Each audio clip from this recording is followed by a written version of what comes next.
안녕하세요. 올타임 하이입니다. 바로 들어가 보도록 하겠습니다. 인사이트 브리핑 가겠습니다. 일단 제가 소개시켜 드리고 싶은 게 있는데 부산에서 지금 현재 이제 10월 27일, 29일까지 백스코 제1전시장에서 BWB라는 모두가 기다려온 블록체인 국제 박람회가 열립니다.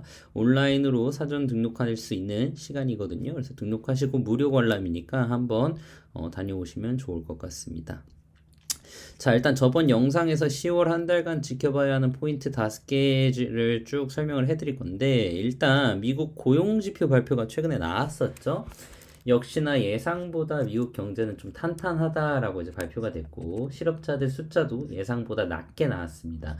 미국 경제가 탄탄하다면 금리 인상도 지금처럼 거세게 해도 된다, 약간 이런 이미지를 연준에게 전달하기 때문에, 이러면 10월 13일 소비자 물가지수 발표가 이제 좀 중요하게 되는 거고, 요렇게만 되고 소비자 물가지수 발표가 또 높게 나오면, 예상치보다 높게 나오면 100%, 0.75%, 자이언트 스텝, 뭐 심지어 1%까지도 감행할 수 있지 않을까 싶습니다. 근데 예상치보다 당연히 아래로 나오는 경우가 최선인데, 아래로 나와 준다면 0.75 내지 0.5로 조금 더 금리 인상이 좀 약해지겠죠. 이러면 단기적으로 또 한 번 추락이 당연히 나올 수 있습니다. 퍼센테이지가 높게 나오면 높게 나올수록 투자하시는 어떤 심리나 투자자들이 수축이 될 수 있기 때문에, 다만 이제 장기적으로 그 4년 부호 사이클 있잖아요. 프로그램 불장의 부호 사이클 입장에서는 당연히 미국 경제가 이렇게 탄탄하다, 이런 게 호재입니다. 두 번째는 이제 킹 달러죠. 여전히 굳건합니다. 뭐 원화 대비도 1423원인가 이렇게 지금 나와 있는데, 10월 16일 다음 주에 중국 공산당 전국 대표회의가 있습니다. 요때 이제 중국에서 미국 달러를 좀 약하게 할 수 있는 그 가능성이 여기서 나오는데, 요 회의 결과를 좀 지켜보시면 좋을 것 같아요. 다음 주입니다. 그 다음에 이제 러시아 우크라이나 전쟁이 좀 해결이 되어야 되는데 요새 좀 더 심해지고 있죠. 무슨 바이든 대통령이 아마겟돈이라는 무슨 말도 안 되는 핵전쟁 뉘앙스까지 냈는데 많이 별로입니다. 예, 좀 많이 별로고, 정치적으로 이용하는 거라면 진짜 좀 그만하고 적당히 해야 되는 단계고, 이젠 진짜 좀 끝나야 되겠죠.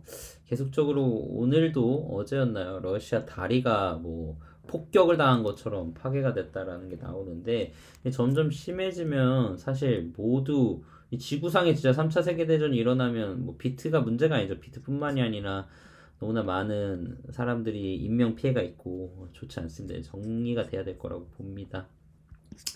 비트코인과 이더리움이 암호화폐와 미국 증시 간에 지금 디커플링이 발생할 수 있다라는 얘기가 계속 나오고 있어요. 요거는 이제 전쟁과 관련된 얘기인데, 어쨌든 러시아 루블화나 우크라이나 돈보다도 비트코인과 이더리움 등을 사려고 하는 그런 무브먼트가 좀 나와 있는 것도 지금 영향을 끼친다고 볼 수 있고, 기준금리가 75bp 이상 인상되더라도 암호화폐 시장은 과연 반등을 나올 수 있을까? 그럴 거에 대한 좀 이제 주의가 좀 나옵니다. 아울러 이제 제가 늘 얘기하는 SEC와 CFTC에서 누가 이 밥그릇을 가져가느냐, 이 규정이 명확하게 된다면 조금 더 암호화폐들이 반등 나오기 충분히 좋지 않을까, 이런 것들이 좀 기다리고 있다라고 보시면 될 것 같아요. 마지막입니다. 10월 어쨌든 또 다음 주 다다음 주에 보시면 테슬라, IBM, 뭐 유명한 것들이 많이 깔려 있죠. 여기 보시면 알파벳, 구글, 마이크로소프트도 있고, 이 1, 2주에 지금 많이 깔려 있거든요. 그래서 이런 빅테크 기업들이 애플, 메타, 구글 등 earning 발표가 나옵니다. 이때 earning 발표하면서 인터뷰할 때 블록체인과 이런 호재될 만한 것들이 나와주면 상승을 이끌어 줄 수 있다라고 생각을 해요. 그래서 결과적으로 어쨌든 저는 미국, 중국 중간 선거빨도 기대 중이고 9월보다 10월이 더 나을 것으로 보입니다. 뭐 계속 얘기해 드렸지만, 뭐 당장 오늘 좋아진다, 내일 좋아진다 이런 거는 모르겠지만, 전체적인 10월 달 이 월봉이 9월 월봉보다는 좋을 거라고 보고, 비트가 계속 2만 불을 쟁탈하고 2만 불이 지켜준다면 2만 5천까지도 좀 올라갈 수 있지 않을까, 그런 힘이 있지 않을까라고 바라고 있습니다. 왜냐면 요렇게 가줘야 11월 12월 달에 하락이 조금 나온다 하더라도 2만 불이 계속 지켜주고, 올해 2만 불로 마무리가 그래도 된다면 내년부터는 2만 불이 바닥이었다라는 게 나오기 시작을 하면 내년부터는 반등밖에 남은 게 없다라고 생각을 해서 그거를 좀 보고 있고 2만 불이 계속 지켜주지 않고 18,000, 19,000 왔다 갔다 하다 11월, 12월 들어가면 하락 추세가 더 생길 것 같다는 게 좀 약간 우려가 됩니다. 네, 뭐 제가 늘 보여드리는 요 첫 번째 팁, 두 번째 팁 참고하시고 현물은 어쨌든 2만 불 밑에서는 분할 매수 좋은 타이밍을 저는 늘 생각해요. 선물 같은 경우는 이제 매일매일 단타하는 거니까 전체적인 흐름이 오늘이 좋은지 내일이 좋은지 제가 매일 브리핑을 드리고 있죠. 그래서 트레이딩 카카오톡 방 제가 아래 댓글창에 늘 있는 거 확인하시고 들어오시면 이렇게 매일 브리핑 드립니다. 비트가 2400까지 오르고 하락이 나왔다. 하락 청산매 보시면 되고 롱 손익비 좋은 코인, 숏 손익비 좋은 코인들 이런 오전 브리핑 좀 드리고 여기 안에서 소통하시면서 선물이나 차트 보는 법 같이 배울 수 있게 청산맵 보는 법 그리고 이런 것들 질문 드리면 청산맵 같은 거 볼 때 롱 손익비가 좋다는 건 청산맵 롱에 가까운 데 가서 롱을 잡는 거와 숏 손익비 좋은 곳은 여기에서 잡으면 숏이 나올 가능성이 높다 이런 것들 이제 배워갈 수 있거든요. 여러분들 혼자 트레이딩하고 하기 어려우면 들어오셔서 함께 하면 좋을 것 같습니다. 인사이트 뉴스 가겠습니다. 자, 셀시우스 드디어 자산 최종 입찰 마감일이요. 10월 17일 다다음 주에 나와 있고요. 그 다음에 10월 20일부터 10월 28일까지 이제 경매가 들어갈 수 있을 것 같다라고 보고 저는 뭐 가장 유력한 후보가 FTX죠. FTX가 보예저에 이어서 셀시우스까지 자산을 인수할 계획을 갖고 있는 것 같은데 제 가격을 주고 매입할 것이라는 인터뷰도 했습니다. SBF 우리 샘 뱅크먼 프리드맨이 FTX가 현재 fair market price에 지불하고 sell 인수를 좀 관여할 것 같다라는 얘기가 나오고 있고 지금 계속 얘기가 나오고 있는 게 FTX냐 아니면 리플도 관심이 있어 보이거든요. 셀시우스에. 그리고 뭐 제가 계속 얘기하는 전통 금융인 모건 스탠리 혹시 블랙락 쪽 이런 쪽에서도 셀시우스를 그대로 먹어버릴 수도 있다라고 생각을 하는데 좀 지켜봐야 될 것 같습니다. 네, 시기는 10월 말 정도에 결과가 좀 더 나올 것 같습니다. 네, 일단 제가 계속 브리핑해 드릴 겁니다. 시티은행에서 암호화폐 규제 등으로 인해서 탈중앙화 거래소의 인용이 증가가 되고 있다 이렇게 얘기하는데 이제 덱스죠 탈중앙화 거래소 뭐 유니스왑이나 스시스왑 그런 쪽을 이제 얘기하는 거고 중앙화 거래소 이 CEX는 뭐 아시다시피 바이낸스나 FTX 이런 중앙화된 거래소 센트럴의 C가 이제 들어간 거라고 보시면 됩니다. 그래서 이런저런 KYC 절차 규제 뭐 이런 등등을 피하기 위해서 유니스왑 같은 걸로 많이 이동할 수도 있다라고 보여진다라고 생각을 한다 이런 얘기가 나오고 있습니다. 유니스왑이 이제 너무 저평가돼 있다라고 저는 생각하고 있는 코인 중에 하나예요. 분명히 기업들도 그렇고 덱스의 가장 대표가 되는 코인이기 때문에 망하거나 없어질 거라고는 전 절대 생각 안 하거든요. 그래서 여러분들이 유니스왑 같은 경우도 눈여겨보시면 어떨까 생각을 하고 있습니다. 거래 없는 좀비 코인이 12,000여 종이 된다라는 얘기가 노믹스 리서치 업체에서 나왔는데 지금 이제 베어 마켓 이 하락장에서 거래량이 아예 없거나 활성도가 현저히 떨어지는 코인이 무려 12,000개가 넘는다라고 나옵니다. 뭐 기술적으로야 코인이 있으면 상장 폐지가 되기 전까지는 뭐 없어지지는 않죠. 어떤 거래소에서도. 그리고 상장 폐지가 된다고 해도 다른 거래소에 있다고 하면 없어지지 않지만 뭐 거래를 아무도 안 한다면 이건 뭐 죽은 것이나 마찬가지라는 거고 과거 2018, 19년에는 766이었는데 지금 하락장이 12,000여 종이 그냥 없는 거와 마찬가지로 좀비 코인이 되어 있다라는 거. 이렇기 때문에 여러분들이 자발트 같은 경우는 좀 많은 비중을 두지 말고 알트코인 같은 경우는 퍼센테이지 좀 줄여갔으면 좋겠습니다. 비트이더가 이렇게 좀비 코인일 리는 없잖아요. 그렇죠?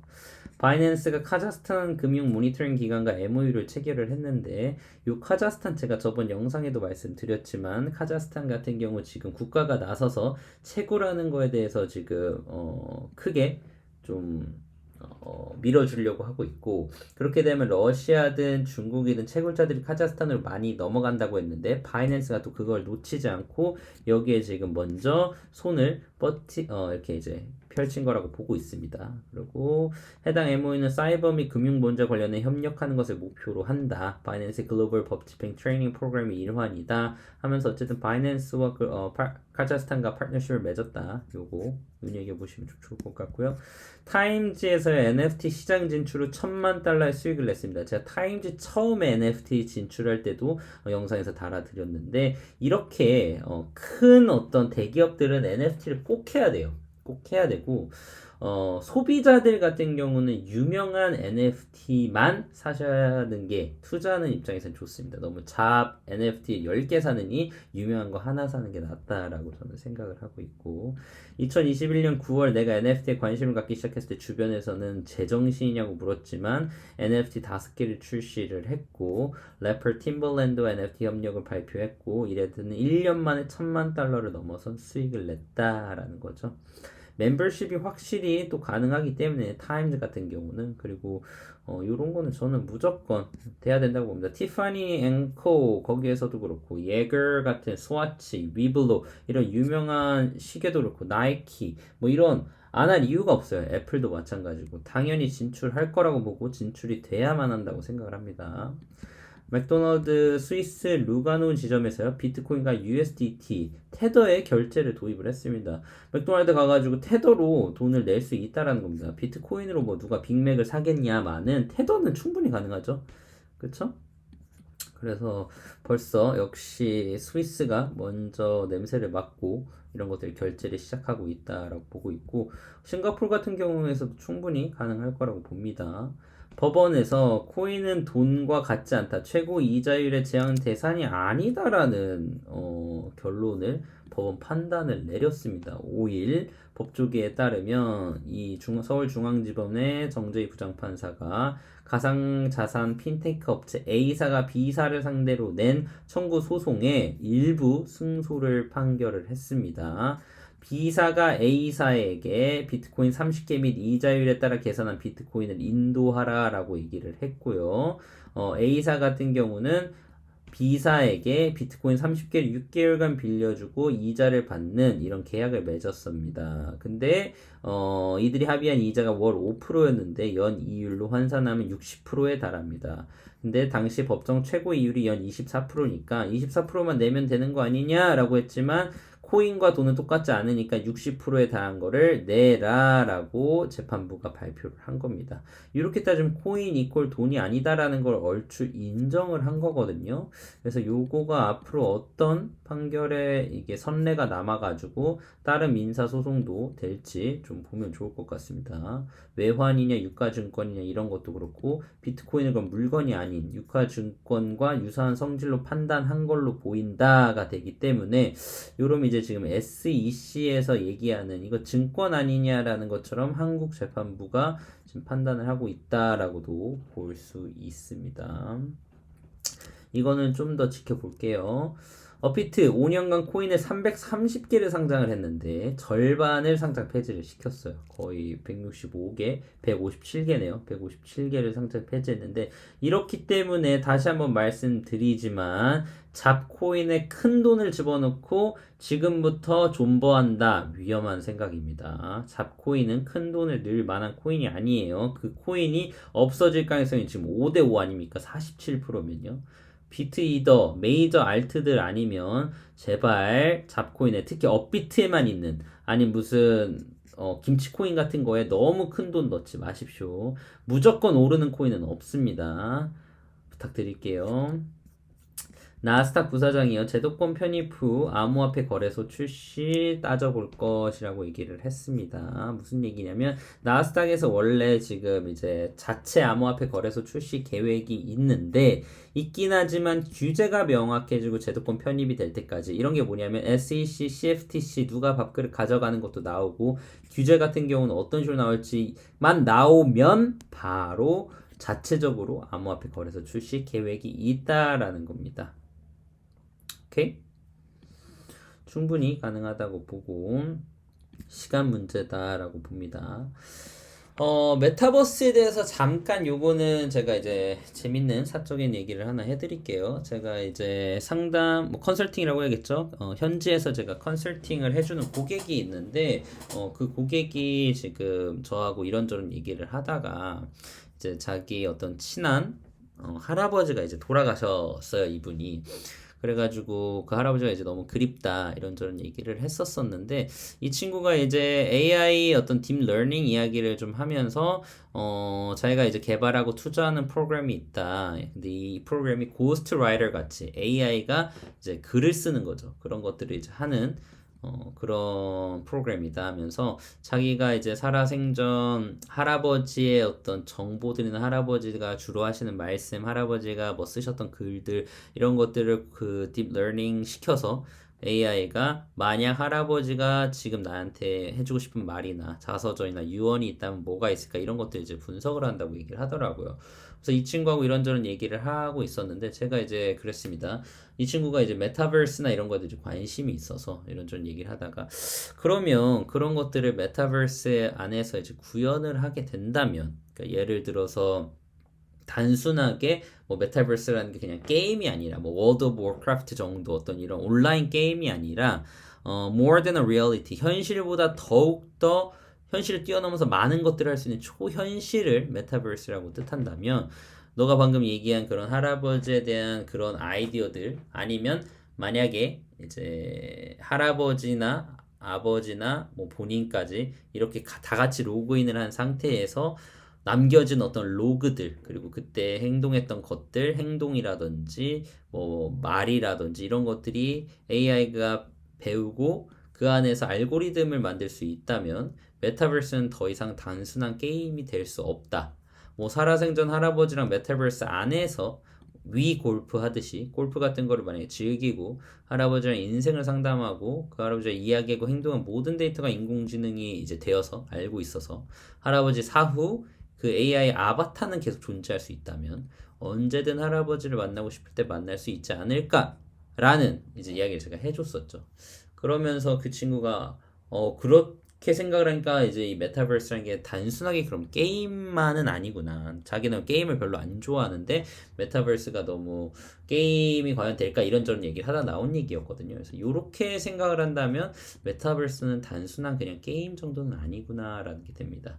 뭐 닥터 스트레인지처럼 멀티버스 이런 것처럼 어떤 또 다른 내가 아니면 또 그러한 존재가 그 안에 들어갈 수도 있는 거죠. 네. 그래서 뭐 이런저런 얘기를 하면서 이제 인사이트를 얘기했던 것들을 여러분들하고 쉐어하고 싶었던 건데, 그럼 게임은 왜 존재할까라고 봤을 때, 뭐 월드컵이 이제 곧이잖아요. 그래서 축구를 이야기하자면, 축구 게임은 늘 있지 않습니까? 실제 축구를 보면 되는데도 게임은 늘 있었던 이런 영역은 존재를 했고, 뭐 펠레, 마라도나, 메시, 호날두, 음바페 그리고 이제 본인, 나나 이제 여러분들이 같이 뛴다면 이런 실제로 뭐 조기 축구하듯이 이런 것들이 어떻게 보면 같이 할 수 있는 것 또한 게임 혹은 이런 메타버스가 추후에 줄 수 있는 것들이겠죠. 실제 축구 경기에 하는 월드컵 같은 걸 눈앞에서 보듯이 메타버스에서 볼 수 있다면 우리 모두가 카타르에 가서 현지에 가서 볼 수 있는 거는 아니잖아요. 이제 뭐 물리적인 어떤 제한도 될 수 있고 뭐 금전적인 제한도 될 수 있고 하지만 이제 기술이 완성되고 있는데 뭐 당장 완성되었다는 건 아닙니다. 이런 것들이 실제 눈앞에서 볼 수 있는 것처럼 우리가 메타버스에서 실제 경기를 볼 수 있다면 없어지지 않겠죠. 이게 진짜 뭐 뜬구름 잡는 얘기가 아니고 실제로 에미넴과 스눕독이 공연을 메타버스에서 했던 거 기억하시죠? 뭐 지금이야 1에서 10이면 한 3, 4 정도의 기술력이라면 이게 10까지 완성도가 높아진다면 단순하게 메타버스는 게임 정도가 아닐 겁니다. 오케이? 또 다른 건 선물 트레이딩 관련된 팁을 좀 드리고 싶은데, 이제 막 선물 트레이더가 되신 분들이나 좋은 트레이더가 되시고 싶으신 분들에게 알려드리고 싶은 좋은 좀 멘탈적인 팁과 매매 복귀 방법입니다. 크립토 시장이 이제 매일 10% 이상 변동을 하죠. 하루에도 오르락 내리락 많이 하는데, 기존 어떤 전통 금융, 주식처럼 막 타이밍을 잡으려고 거래 가능 시간, 언제 뭐 여는지 닫는지, 공휴일, 특히 연휴 기간이잖아요. 요새 여러분. 뭐 이런 거 피하면서 주말, 거래할 필요가 없죠. 24시간 365일 매일 어느 순간 어디에서든지 뭐 짧게는 1, 2분, 3분, 5분, 15분, 길게는 4시간 정도만 기다리면 거래 기회가 늘 옵니다. 이렇게 파동이 가기 때문에. 그렇기 때문에 이건 유연한 접근이 좀 필요한데요. 한 가지 테크닉만 맹신하면 안 됩니다. 피보나치, MACD, 하모닉 이론, 후행 스팬 뭐 여러 가지 이론들이 너무 많아요. 근데 이게 모두가 작동이 될 때도 있고 그렇지 않은 경우도 있습니다. 아니다 싶으면, 그러니까 내가 롱이든 숏이든 봤는데 아니다 싶으면 꼭 리스크 관리를 해서 스탑 리밋 혹은 손절하는 이런 안정 장치를 좀 둬야 합니다. 이런 게 없으면 이건 마치 운전을 여러분들이 갓 배웠는데 초보 운전자가 운전하는데 보험 안 들고 그냥 고속도로로 달려버리는 거예요. 이런 거와 같은 행동이니까 꼭 익절 라인, 손절 라인 혹은 스탑 리밋 이런 거를 내가 안 한다면 걸어 두실 줄 알아야 됩니다. 체스 역사상 최장기 기록인 가리 카스파로프라는 분이 이분 이제 15년간 세계 체스 챔피언이었죠. 바둑으로 따진 뭐 이창호 사범님이나 이세돌 사범님 같은 그런 한 자리를 하셨던 뭐 분인데 이 사람이 얘기를 하셨던 자기 어떤 복귀가 1차주의적인 결과주의 사 이게 무슨 말이냐면 내가 어떤 수를 뒀는데 그게 왜 나빴는지만 생각하는 것보다는 내가 그 수를 왜 뒀었지? 라는 거를 주로 생각을 한다고 하더라고요. 그러고 나서 그거에 대해서 이제 이유를 생각을 해보는 이게 이제 차이가 좀 난다. 성공의 키라고 하는데 이게 약간 트레이딩에 좀 적용을 한다면 내가 뭐 무언가 다른 데 한눈을 팔았는지 마진을 너무 높게 잡았는지 여러 코인을 잡았는지 등 뭐 한 가지 정도 왜 이렇게 했는지만 보는 게 아니고 이렇게 할 때 내가 어떤 상태였고 내가 왜 이런 상황에서 다르게 행동을 할 수 있었을지까지 간다라는 겁니다. 이게 이제 의사결정의 퀄리티를 좀 점검해 본다는 거죠. 뭐 결과가 나빴지만 의사결정은 잘 내렸던 경우도 충분히 있을 수 있죠. 잘 선택한 똑똑한 리스크였는데 결과만 안 좋았을 뿐입니다. 이게 운적인 요소의 문제였다면 다음에도 같은 상황이 오면 비슷한 의사결정을 내려야만 합니다. 반대도 마찬가지고요. 의사결정을 잘못 내렸는데 우연히 결과가 좋을 수도 있습니다. 그렇기 때문에 익절도 손절 못지않게 약간 비판적으로 내가 이때 잘 한 게 맞나라는 걸 생각해 보는 것도 중요합니다.